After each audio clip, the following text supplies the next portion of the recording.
FedEx in the mud here.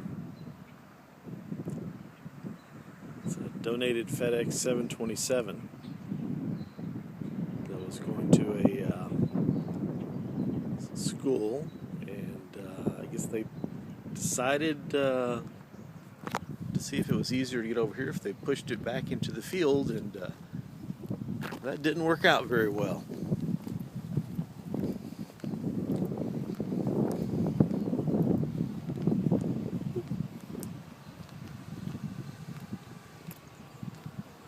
There's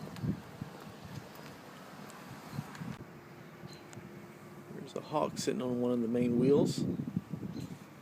It's down in the mud. The mud's filling up with water.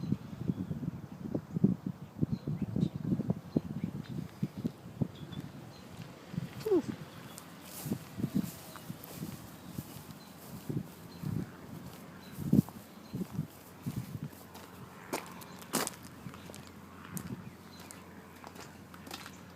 Yeah, look at this, boy. There's a hawk right there. See him there?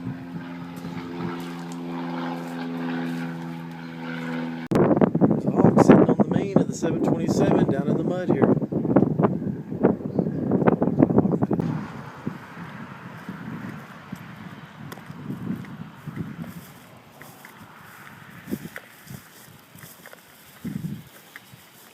Oh yeah. Yeah, that's nice. Yeah. This is why when you donate an airplane, a big airplane, to a school or a museum or something like that, it's probably a good idea to take your colors off of it.